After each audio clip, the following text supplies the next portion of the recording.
পার্থিব মিষ্টি হেসে চলে গেল। পার্থিবের কাজে তানহা মোটেও অবাক হলেন না। এটা পার্থিবের স্বভাব, সে তার ভালোবাসা প্রকাশ করতে ভালোবাসে। এর আগেও এমন ঘটনা অহরহ ঘটেছে, এমনকি তার নিজের কাছেও তার ছেলের ভালোবাসাগুলো ভালো লাগে। প্রত্যাশা ড্যাব ড্যাব করে তাকিয়েছিল। সে পার্থিব প্রভার চেয়েও আলাদা, একটু রাগী। রাগী বলতে ছোট ছোট কারণেই সে রেগে যায়, যেমন এখন তার চোখে রাগের হালকা আভাস, তবুও তা মুখে প্রকাশ পাচ্ছে না।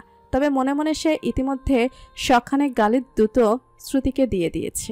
প্রত্যাশার একটা স্বভাব আছে, সে কল্পনা করে তার ভিতরে একটা ডায়েরি আছে, সে যা বলে তা সেই ডায়েরিতে লেখা হয়ে যায়। মনে মনে সে বলল, প্রত্যাশা কল্পনা করছে তার বলা কথাটা ধীরে ধীরে তার মনের ডায়েরির পাতায় লেখা হয়ে যাচ্ছে। ফেসবুকিং করছে মাহাতির। আজকাল ভালো লাগে না কিছুই। সে তো একাই ভালো ছিল, কি দরকার ছিল আর একটা মেয়ের জীবন নষ্ট করার? সে তার আব্বা আম্মাকে বলেও ছিল বিয়ে করালেও সে সংসার করবে না। আম্মা আব্বা তার কথার কোনো গুরুত্বই দেয়নি। আব্বা বলেছিল, যা হবে পরে দেখা যাবে। হলো তো এখন, বিয়ে করালো, সংসার, সেটা কি করাবে? যা ইচ্ছে হোক তার কি, সে সেটাই করবে যেটা সে চায়। মাহাথির। মাহাতির তাকালো, মেয়েটা কফি হাতে দাঁড়িয়ে আছে।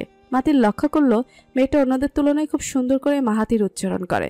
তার আব্বা আম্মা বন্ধু বান্ধবদের তুলনায় নামটায় খানিকটা মায়া মিশিয়ে উচ্চারণ করে। অন্য সবাই উচ্চারণ করে মাহাতির, অথচ সে মাহাতির নামটিকে খানিকটা সময় নিয়ে বড্ড যত্ন করে উচ্চারণ করে মাহাথির। মাঝের আকারটা হালকা শোনায়।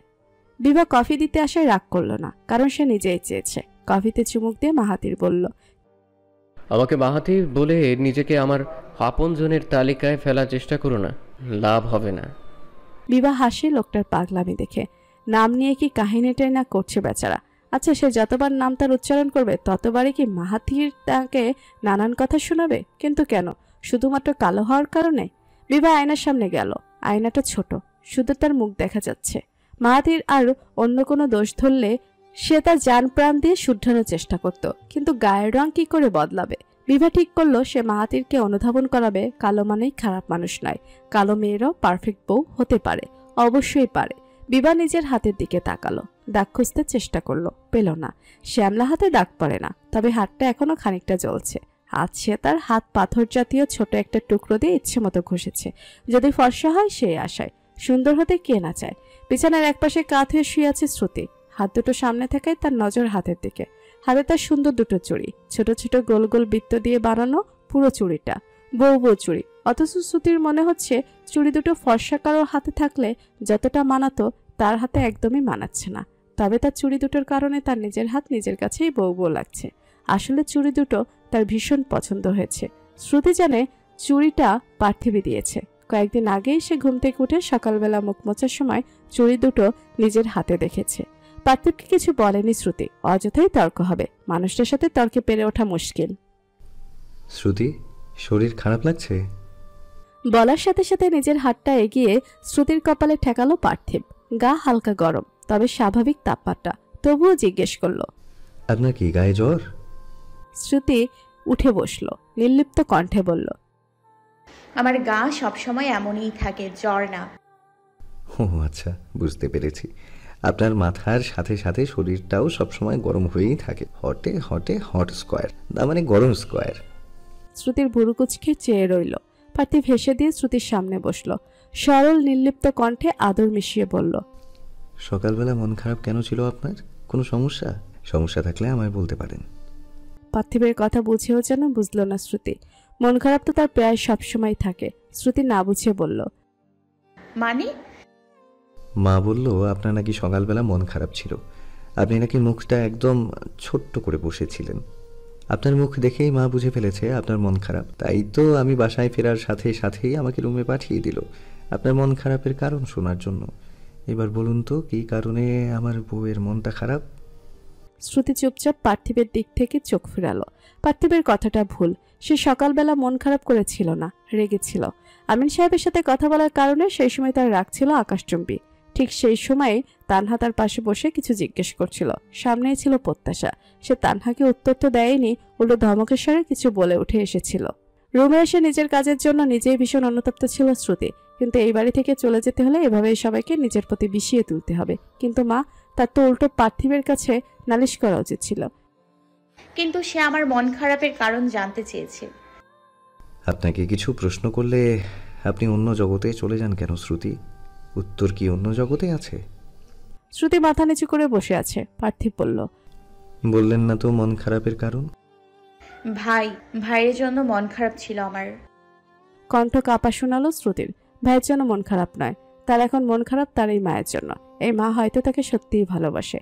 এই যে তার মাথায় তেল দেওয়া, এটা তো তার এই মায়ের কি কাজ? শুধু তাই নয়, যত্ন করে তেল দিয়ে বেনিও পাকিয়ে দিয়েছে। এই সব তো তার নাটক নয়, ভালোবাসা। কিন্তু শ্রুতি তো এই ভালোবাসার যোগ্য নয়, বড্ড অযোগ্য পাত্রী। পার্থিব হেসে দিয়ে, শ্রুতি, আপনি পারফেক্ট একজন মানুষ, পারফেক্ট একজন মেয়ে, পারফেক্ট একজন বোন, পারফেক্ট একজন বাড়ির বউ। এইবার বলুন তো আপনি আমার জন্য পারফেক্ট বউ হবেন কবে? কোনোদিনও না। মাথা নিচু করে বলে ফেলল শ্রুতি। কথাটা সে মনে মনে বলতে চেয়েছিল, কিন্তু মুখ ফসকে বেরিয়ে গেল। হবেন হবেন, আমার আদর্শ বউও হবেন। সেদিন অবশ্যই আসবে। আপনার মুখের আমার জন্য চিন্তা থাকবে, ভালোবাসা থাকবে। জানেন শ্রুতি, আমি স্বপ্ন দেখি আপনি একদিন আমাকে খুব খুব খুব বেশি ভালোবাসবেন। ভালোবাসবেন না? পার্থিবের আকুতি ভরা কণ্ঠে শ্রুতির বুকটা ধক করে উঠল। মানুষটা কেমন করে যেন কথা বলে, তার কথার মাঝে হারিয়ে যায় শ্রুতি। আচ্ছা, এই পরিবারের মানুষগুলো কি সত্যি আলাদা? পার্থিব সে কি আলাদা, নাকি কোনো একদিন পার্থিবও বদলে যাবে অন্যদের মতো? অন্যদিকে মুখ ফিরিয়ে নিল শ্রুতি। মানুষটার সামনে কেন যেন শ্রুতির নিজেকে মেলে ধরতে ইচ্ছে করে। শ্রুতি তো এমন নয়, সে তো ছিল আর 5টা স্বাভাবিক মানুষের মতোই। ধীরে ধীরে কেমন করে যেন বদলে গেল সব। শ্রুতির কেন জানি পার্থিবের সামনে নিজেকে অসহায় লাগে। পার্থিবকে নিজের মনের সব কথা বলতে ইচ্ছে করে, কিন্তু শ্রুতি নিজের কঠোর খোলস থেকে বেরিয়ে আসতে পারে না। আসলে বেরিয়ে আসে না, কারণ সে জানে পৃথিবীতে সবাই এক, স্বার্থপর, লোভী, অকৃতজ্ঞ। আচ্ছা, পৃথিবীতে একটাও খারাপ মানুষ না থাকলে পৃথিবীটা কেমন হতো? পেরিয়ে গেছে 7 দিন, কেমন যেন চোখের পলকে পেরিয়ে গেল। শ্রুতি বসে আছে, চোখের চাঞ্চল্যতা দেখেই বোঝা যাচ্ছে কারো অপেক্ষায় আছে সে। আজ সকালে সে বসেছিল ছাদে, রোদের মধ্যে তখনই পার্থিবের আগমন। এসেই বলা শুরু করলো, শ্রুতি, আপনার মনটা কি সবসময় খারাপই থাকে? একটা সময়ও আমি আপনাকে হাসতে দেখি না, কিন্তু কেন? মাঝে মধ্যে তো একটু হাসতেও পারেন, তাই না? শ্রুতি তাকালো, কিছু বলল না। এমনিতেও পার্থিব শ্রুতির উত্তরের আশা করে না। পার্থিব শ্রুতির আরেকটা নাম দিয়ে দিল, বোবা বউ। ছোটবেলায় থাকতে রাতে তাকে প্রচুর বোবা ভূতে ধরত, শরীরে কেমন চেপে বসত, অসার অসার লাগতো শরীর। তখন বিভিন্ন সূরা আয়াতুল কুরসি পড়ে ভূত ছাড়াতে হতো। ভাবলেই কেমন গা শিউরে ওঠে। যদিও পার্থিব ভূতে ভয় পায় না, তবে তার বোবা ভূত ব্যাপারটা হজম হয় না ঠিক। আর এখন সেই বোবাই তার বউকে ধরেছে। আচ্ছা, আয়াতুল কুরসি পড়ে ফু দিলে কি তার বউ বোবা থেকে নিস্তার পাবে? কে জানে। যত সব আজগুবি চিন্তা ভাবনা। হঠাৎ করে পার্থিব বলল, শ্রুতি, আপনি তো আমার জন্য কখনো অপেক্ষা করেন না, আজকে করবেন? দেখবেন আজকে আমি আপনাকে চমকে দিব। শ্রুতির কি হলো সে জানে না। পার্থিবকে দেখে মায়া হলো। ছেলেটা কেমন যেন। কই, শ্রুতি তো ভালো করে কথাও বলে না, অথচ সে কেমন করে একা একাই কথা বলে। শ্রুতির মন ভালো করতে চেষ্টা করে। মলিন হাসলো শ্রুতি, বলল, আমি আপনার জন্য অপেক্ষা করব। ছোট্ট একটা কথায় সে পার্থিব কি পরিমাণ খুশি হলো তা হয়তো কেউ জানবে না। পার্থিব আচমকা একটা কাজ করে বসলো। শ্রুতি অবাক হয়ে পার্থিবের হাসি মুখের দিকে তাকিয়ে রইল। পার্থিব তার ঠোঁটের হাসি বজায় রেখেই দরজার কাছে যাচ্ছে। পার্থিবের পিঠের দিকে বসে থাকা সত্ত্বেও শ্রুতি ঘাড় বাঁকা করে পার্থিবের হাসি মুখ দেখার চেষ্টা করছে। পার্থিব চলে গেছে। শ্রুতি নিজের হাতের দিকে তাকালো। পার্থিবের ঠোঁটের ছোঁয়া যেন হাতে এখনো লেগে আছে। শ্রুতি অনুভব করতে পারছে, মনে হচ্ছে এই তো হাতের এইখানে ঠোঁটের ছাপ। শ্রুতির ঘোর কাটলো। অন্যদিন ডেকে থাকে, অথচ আজকে সকাল থেকেই তার মনটা খারাপ। দুপুরবেলা দাদিকে কল দিল, হামিম কথা বলেনি তার সাথে। সেখানে তো মন খারাপ হলেই, সাথে যখন সন্ধ্যাবেলা বিভাগে কল দিয়েও পেল না, তখন আরো মন খারাপ হলো। অন্যদিন 8টা সাড়ে 8টায় চলে আসে, আজকে 9টা 10 বাজে, এখনো এলো না। শ্রুতি আজকে পার্থিবের জন্য শরবত বানিয়ে অপেক্ষা করছে। অপেক্ষা যেহেতু করবেই, ভালোভাবেই না হয় করুক। কলিং বেল বাজলো।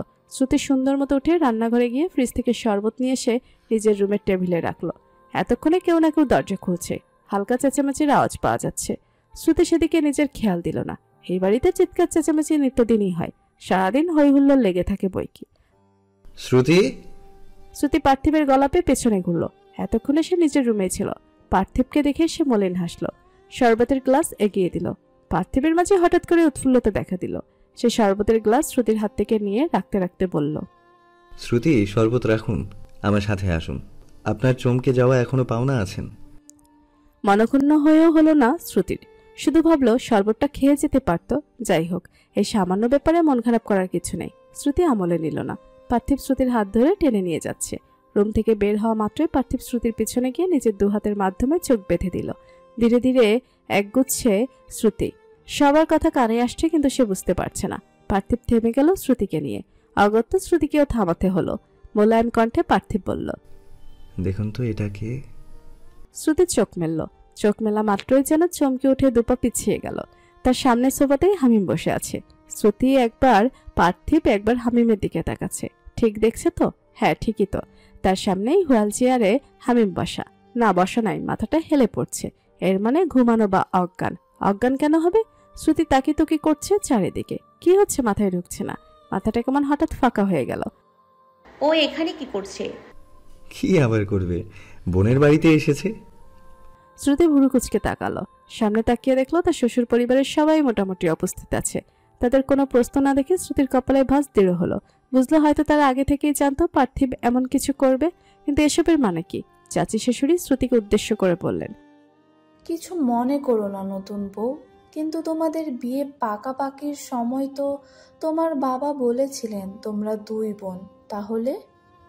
শ্রুতি চাচি শাশুড়ির কথা অর্ধেক বুঝিয়ে অস্বস্তিতে পড়ে গেল। মাথা নিচু করে মেঝেতে তাকিতুকি করতে লাগলো। পার্থিব বলল, চাচি আম্মু, তুমি ভুল বুঝছো।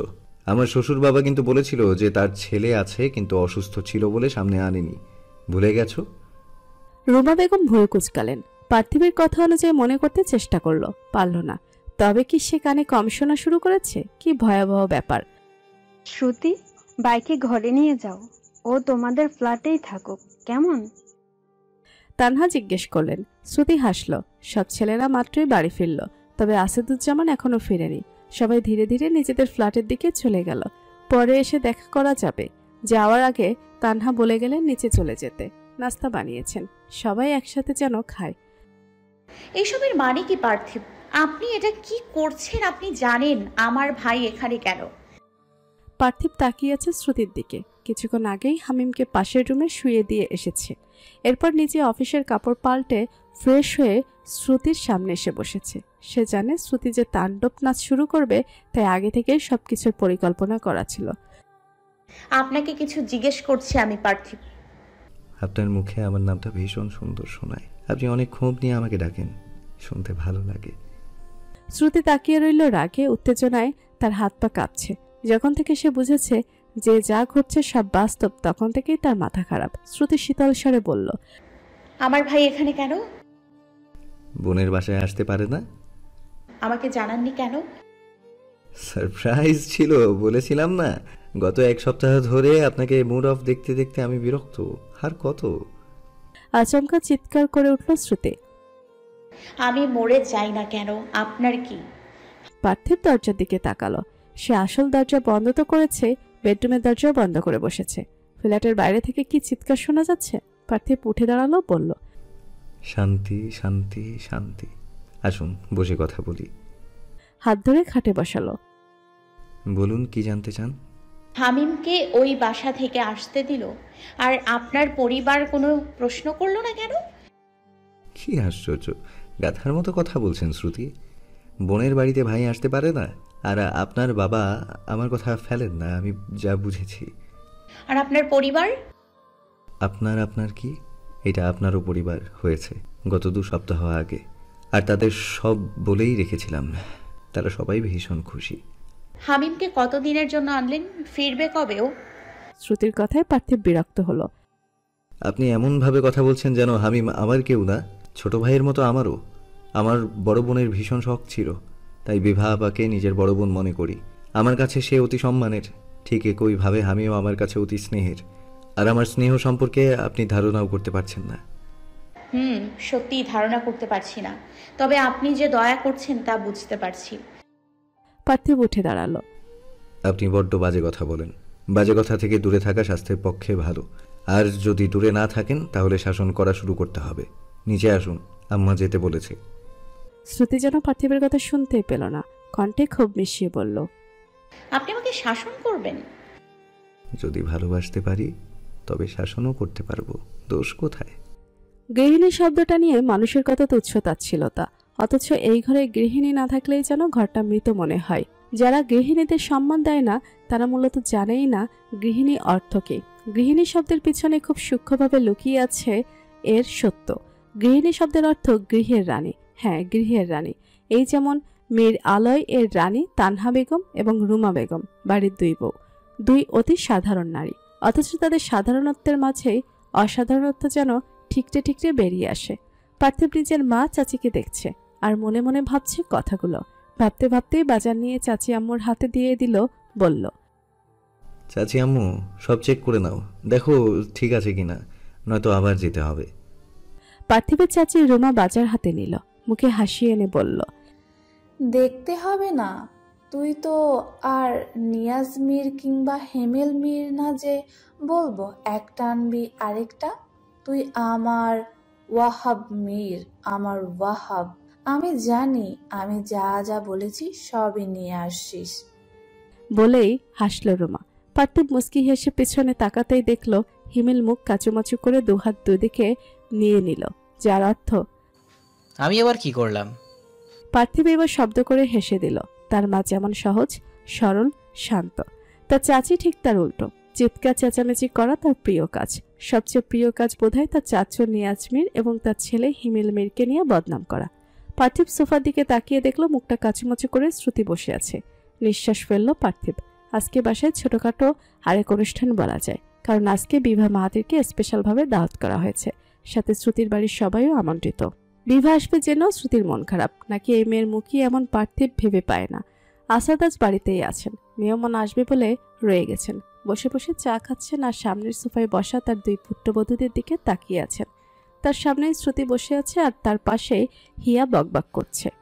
আসাদের মনে একটু সংশয় কাজ করছে। এই মীর আলাই তার বাবার অনেক শখের নিবাস। এই বাড়ির প্রতিটি ইট কণা প্রতি মুহূর্তে ভালোবাসা অভিমান শাসনের সাক্ষী দেয়। তার বাবার শখ ছিল মৃত্যুর আগ পর্যন্ত তার পরিবার একটে রাখা, ভাগ না হওয়া। তার বাবা মারা গেছেন 12 অথবা 13 বছর হয়ে আসে, এখনো পরিবারে ভাঙন ধরেনি, এক আছে। আসাদ নিজেও তার পরিবারের প্রতিহিংসার আঁচ লাগতে দেননি। ঝগড়া রাগারাগি সবই হয়, আবার মিটেও যায়। পরিবারের বউগুলো হয়েছে তেমন। প্রথমে তার বউ তানহা, তার ভাইয়ের বউ রুমা, এরপর এলো হিয়া, আর এখন সর্বশেষ শ্রুতি। সবাই তো পরিবারের অংশ হয়ে উঠেছে, কিন্তু শ্রুতি, সে কি পেরেছে? শ্রুতি মেয়েটা এমন গম্ভীর শান্ত কেন? নিজেকে কেমন গুটিয়ে রাখে? তার পুত্রবধূর কি এই পরিবারে অসুবিধা হচ্ছে? মেয়েটা কি পরিবারের সাথে মানিয়ে নিতে পারছে না? পার্থিবের সাথে আলাদা করে কথা বলতে হবে ভেবেই চায় আরেক চুমুক বসালেন আসাদ। এত এত মানুষের সামনে বসে ভীষণ অস্বস্তি বোধ করছে মাহাতির। তার মানুষ পছন্দ না, তাই সবসময় লোক সমাগম এড়িয়ে চলে। অথচ বিয়ের পর থেকেই তাকে এমন সমাগমের মধ্যে উপস্থিত করা হচ্ছে, বলা যায় উপস্থিত হতে বাধ্য করা হচ্ছে। এদের আবার দাওয়াত দিতে হবে কেন? আজব। দিয়েছে ভালো কথা, তাকে ফোন দিত, একদম সাফ সাফ না করে দিত। ফোন দিয়েছে তার আম্মাকে। এখন তার আম্মা গ্রাম থেকে তাকে কঠিনভাবে আদেশ দিয়ে দিল এখানে আসার জন্য। তাই পরে যখন তাকে ফোনে আমন্ত্রণ করা হলো তখন সে নিরুপায় হয়ে আসতে বাধ্য হলো। মাহাতির তাকিয়ে দেখলো বিভা, শ্রুতি, হামিম একসাথে বসে আছে। আরো বিরক্ত বোধ করলো। মাহাতির এই মেয়েটাকে সহ্য করতে পারে না, কিন্তু কেন? বিরক্ত হয়ে মাহাতির নিচের দিকে তাকিয়ে রইল। পার্থিব সবটাই লক্ষ্য করলো মাহাতিরের বিরক্তি। বিরক্তি কি এখানে আসার জন্য নাকি অন্য কোনো কারণে ধরতে পারল না। পার্থিব ঘড়ির দিকে তাকালো। আজ শুক্রবারে জুম্মার পরপরই সবাই চলে এসেছিল। এরপর খাওয়া দাওয়া হলো। এখন সবাই বসে কথাবার্তা বলছে। এর মাঝে তানহা রুমা একসাথে এগিয়ে এলো নাস্তার প্লেট নিয়ে। বিশেষভাবে মাহাতিরকে নাস্তা করতে বলল। মাহাতির ইতস্তত ভাব পাশে রেখে বলল, আন্টি আপনারও বসুন, একসাথে নাস্তা করি। আঙ্কেল নিন। বলেই আসাদ এরপর নিয়াজের দিকে প্লেট বাড়িয়ে দিল মাহাতির। রুমা বসলেন, হাত ধরে তানহাকেও বসালেন। এরপর মাহাতির উদ্দেশ্য বললেন, বাবা, ফলগুলো কোন দোকান থেকে এনেছো? আপেলগুলো তো অনেক মিষ্টি, আমি তো কেটে খেয়েছি, অনেক রস আছে ফলে। জানো তো, আমার ছেলে হিমেল, সে একদমই ফল কিনতে পারে না। এবার কি হলো শুনো, তরমুজ নিয়ে এলো ইয়া বড় একটা দেখে। আমি তো খুশি মনে কাটতে বসলাম, কেটে দেখি সাদা ফক ফকা। রুমার কথা শুনে পাশের সোফায় বসে থাকা পুরুষের দিকে তাকালো। মায়ের কথার মাহাতিরের দৃষ্টিতে হিমেল কি বলবে ভেবে পেল না। ওদিকে প্রভা প্রত্যাশা হাসা শুরু করে দিয়েছে। নিজেকে নির্দোষ প্রমাণ করতে হিমেল বলল, এক কাহিনী আর কতজনকে শোনাবে বলো তো? এরপর তো তোমাকে একদম লাল টকটকে তরমুজ খাওয়ালাম, তাও সেই বদলামি করছো। রুমা ধমক দিলেন। তুমি চুপ থাকো। বাবা মাহাব, সত্যিই তোমার কেনার হাত বেশ ভালো। পাশ থেকে তানহা বললেন, হ্যাঁ, মিষ্টিগুলো ও খুব সুন্দর, দেখতে খেতে দুভাবেই দারুণ। এমন প্রশংসায় মাহাতির অবাক হলো বইকি। তার অবাক হওয়ার কারণ সে ভেবেছিল তাকে লজ্জিত করা হবে তার আনা ফল মিষ্টি নিয়ে। মাহাতির জানতো না এই পরিবারে এত মানুষ সাথে এত বেশি সম্ভ্রান্ত।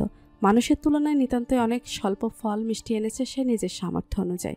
বাসায় ঢুকে মানুষজন দেখে ভেবেছিল আবার বাইরে যাবে কিনা আরও কেনার জন্য, কিন্তু শেষমেশ যাওয়া হয়নি। মনে মনে ভয় লাগছিল যে কেউ হয়তো কথা শোনাবেই তাকে, আজ থেকে অপমানিত হয়ে ফিরতে হবে। তবে এমন না হতে কিছুটা অবাক হলো, সাথে প্রশংসার কারণে ভালো লাগাও কাজ করলো, তবে তা একদম সীমিত পরিমাণে। খুশির পরে দুঃখের মুহূর্তে এসেই যায়, হয় কম না হয় বেশি। সন্ধ্যা 7:45। আমিন শিকদার তার পরিবার নিয়ে আগে বেরিয়ে পড়েছিলেন কিছু কাজ থাকায়। এখন পালা বিভা মাহাতিরের। যদিও ওরা আগেই বের হতো, কিন্তু সবার জোড়াজুড়িতে পারেনি। অবশ্য সবাই এখনো বলছে আজকের রাতটা থেকে যেতে, কিন্তু মাহাতির বুঝিয়ে বলেছে যে থাকতে পারবে না। তার সাধারণ একটা চাকরি, এখানে থাকলে অফিসে যেতে পারবে না, এতে করে ঝামেলা হবে পরে। এরপর আর কেউ জোড়াজুড়ি করেনি। বিভা শ্রুতিকে নিয়ে বারান্দায় এলো। বিভা শান্ত কণ্ঠে বলল, শ্রুতি, আসি। বলেই মিষ্টি হাসলো। শ্রুতি অবাক হয়ে তাকিয়ে রইল। তার আপা এত আদুরে কেন? তার আপার মুখে এত মায়া কেন?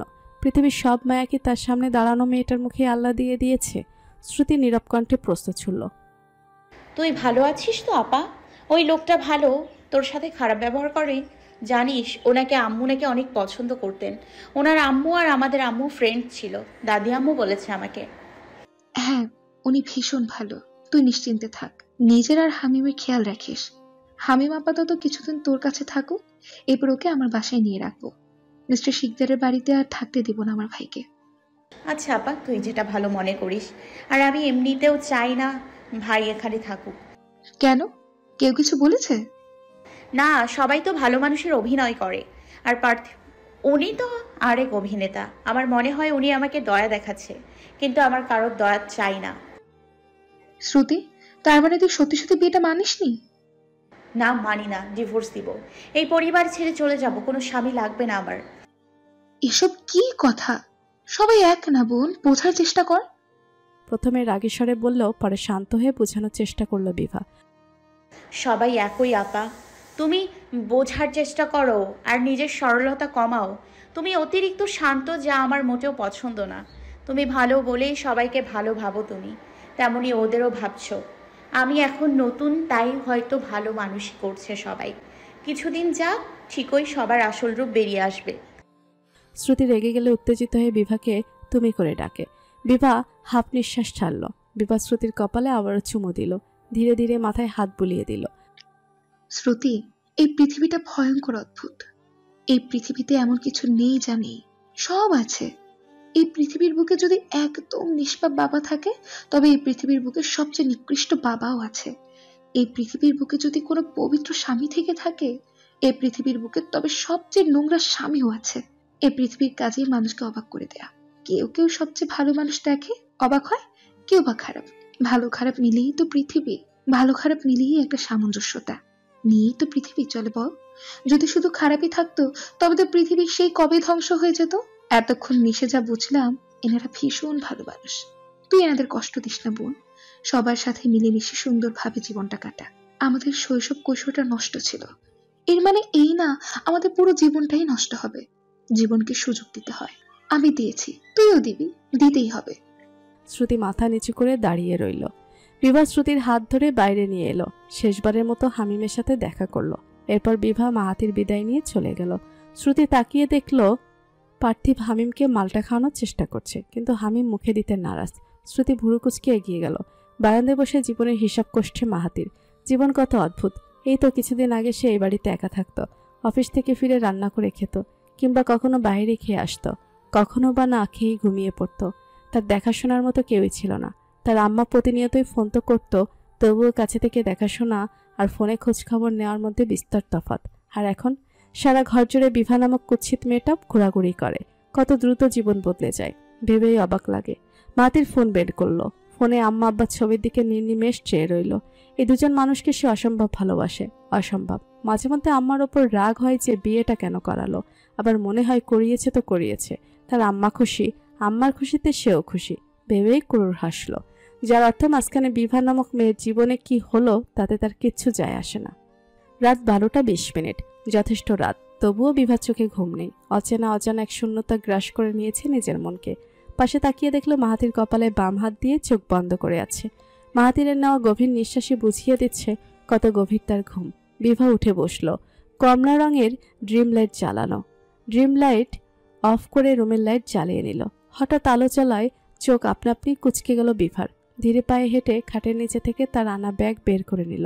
জামা কাপড় যদিও আলমারিতে রেখেছে, তবুও ব্যাগে কিছু জামা কাপড় আছে। ব্যাগ থেকে কাঙ্ক্ষিত বস্তুটি বের করে ব্যাগটি আগের জায়গায় রেখে দিল। ডায়েরির উপর লেখা তাহিরার খুশি। ভীষণ পুরনো ডায়েরি, কোনায় সাল লেখা 19।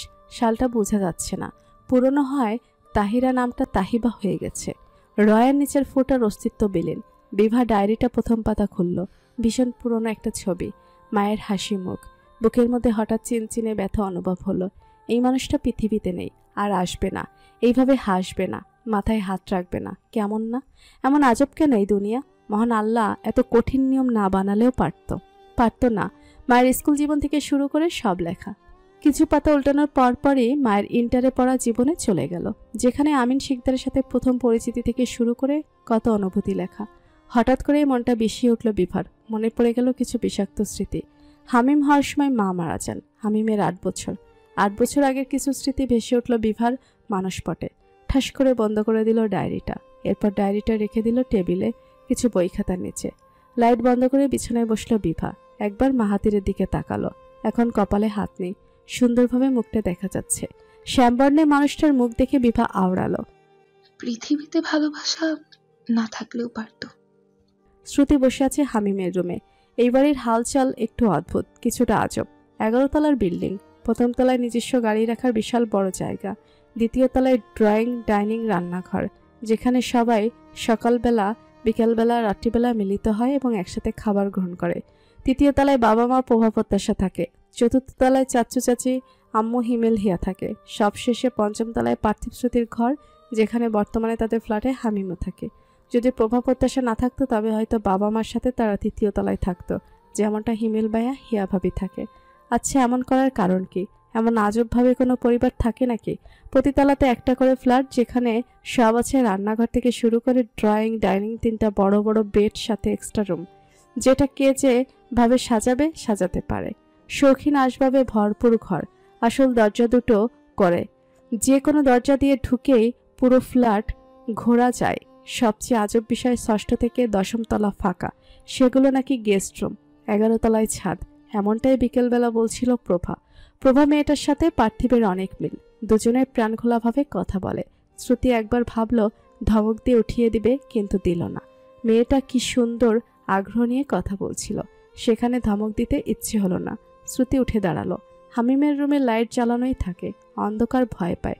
দরজা খোলা রেখে যাওয়ার সময় চোখ পড়ল খাতায়, যেখানে সুন্দর একটি ছবি আঁকা। সোফার মধ্যে দুজন নারী বসে হাসছে। একজনের গায়ে কালো শাড়ি, আরেকজনের গায়ে সবুজ কামিজ।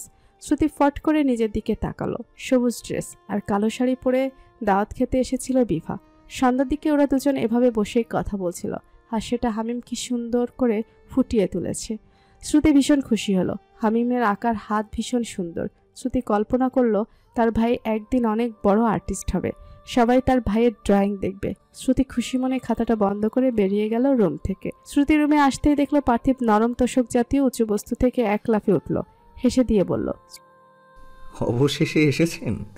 শ্রুতির মনে হলো ছেলেটার হাসি ভীষণ সুন্দর। পরপরই নিজেকে ধাতস্থ করে নিল। কিছু না বলে চলে গেল বারান্দায়। পার্থিব বসা থেকে উঠে দাঁড়াতে দাঁড়াতে নিজ মনেই বলল, চলো পার্থিব, নিজে নিজেই বকবক শুরু করো। বারবার ভুলে যাস কেন তোর বউকে বোবা ভূতে ধরে? এই ওয়েদারে চাটা মজা লাগবে, নিন। চায়ের কাপ থেকে দৃষ্টি সরিয়ে পার্থিবের দিকে তীক্ষ্ণ দৃষ্টি ছুড়ল। পার্থিব নিষ্পাপ কণ্ঠে বলল, ভয় পাচ্ছেন? বিষ মিশিয়েছি নাকি? ধারান। বলেই শ্রুতির দিকে বাড়িয়ে ধরা মগটায় শব্দ করে চুমুক দিল। এরপর নিজের কাপেও চুমুক বসালো। দুহাতের মগ সামনে বাড়িয়ে বলল, দুটোই পরীক্ষা করে দিয়েছি রানী। আপনি আপনার মন মতো একটা কাপ গ্রহণ করে রাজাকে ধন্য করুন। শ্রুতি কণ্ঠে বিরক্ত মাখিয়ে বলল, এত ড্রামা আপনি কিভাবে করেন? কি আর করার, সবার বউ তো ড্রামা করে, সেখানে আমার বউ হচ্ছে রোবটিক আচরণ করে, তাই বাধ্য হয়ে আমি ড্রামা করে সম্পর্কের ব্যালেন্স ঠিক রাখছি। শ্রুতি অন্যদিকে তাকিয়ে হাত বাড়িয়ে চা নিল। সামনে তাকিয়ে দেখতে লাগলো তারাদের। এইভাবে চুপচাপ থাকতে কারো ভালো লাগে? পার্থিব কি দিয়ে কথা শুরু করবে আবার ভাবতে লাগলো। অবশেষে ফট করে বলে উঠল, দেখলেন কেমন বুদ্ধি করে নিজের খাওয়া চাটা আপনাকে খাওয়ালাম। কথাটা শুনে শ্রুতি ভুরু কুচকে ফেললো আকাশের দিকে তাকিয়ে থাকা অবস্থায়। পার্থিবের দিকে তাকিয়ে ঠোঁটের কোণের মিসকে হাসির দেখে রাগের পারদ বেড়ে বোধ হয় 100 ছিল। অবাক কণ্ঠে নিজের বিস্ময় প্রকাশ করলো। একটা মানুষ এতটা ফালতু কিভাবে হতে পারে? শ্রুতির ভঙ্গিমায় পার্থিব একইভাবে বলল, একটা মানুষের রাগ এত সুন্দর কিভাবে হতে পারে? শ্রুতি চায়ের কাপ ঠাস করে রেলিংয়ে রেখে দিল। পার্থিব তুলে নিয়ে সাথে সাথে চুমুক দিয়ে বাকিটা খেয়ে নিল। এখানে আর দাঁড়িয়ে থাকার মানে হয় না। গটগট করে রুমে চলে গেল শ্রুতি। শ্রুতির দিকে তাকিয়ে ভীষণ মজা পেল পার্থিব। বোকা একটা, আজকে শুক্রবার, অফিস বন্ধ, তবে দুটো কোচিংয়ে পার্ট টাইম জব করে সে। সপ্তাহের দ্বিতীয় দিন 2 ঘন্টা করে ক্লাস নেয়। ক্লাস 10-এ জেনারেল ম্যাথ এবং ইন্টারের হায়ার ম্যাথ। এতে অন্তত মাস শেষে 7,000 টাকা আসে। এই বা কম কিসে? শুয়ে বসে থেকে তো সময় নষ্ট করার কোনো মানে হয় না। মাহাতির কাঠের সোফার দিকে তাকালো। বিভা দুহাঁটু জুড়িয়ে ধরে মাঝে নিজের থুতনি রেখে চুপচাপ বসে আছে। মন খারাপ নাকি? এই মেয়েটার মন খারাপ দেখলে পার্থিবের আলাদা প্রশান্তি আসে। কিন্তু কেন? মেয়েটা তাকে পছন্দ করে বলে? হঠাৎ মাহাতিরের মনে পড়ল হাসিনার কথা। যার দিন মাহাতিরের হাত ধরে গম্ভীর কণ্ঠে বলেছিল, আব্বা, তোমার অমতে বিয়া আমি দেই নাই, তুমি মত দিছো, এরপরই দিছি, তাই মাইয়াডার সাথে কোনো প্রকার অন্যায় তুমি করবা না, ভালো মতো মিশো, দেখবা কত ভদ্র সভ্য সে। কষ্ট দিও না বাজান, সে তোমার স্ত্রী হয়, সে সম্মানের যোগ্য। হাসিনা এক কথার কঠিন মানুষ। তার স্বরে প্রকাশ পায় তার ব্যক্তিত্ব। এই ব্যক্তিত্ববান মানুষটাকে মাহাতির বড্ড ভালোবাসে। ছোট থেকেই মাহাতির যেমন আদর পেয়েছে তেমন পেয়েছে শাসন। এখন এর কোনো হেরফের নেই। মাহাতির নিজেও মায়ের প্রতি ভালোবাসা থেকে মায়ের সব কথা মানে, কিন্তু এই প্রথমবার হয়তো সে কোনো কথা মানছে না, অবশ্য মানার চেষ্টাও করছে না। বউকে ভালোবেসে কি হবে? সেই তো একদিন ছাড়া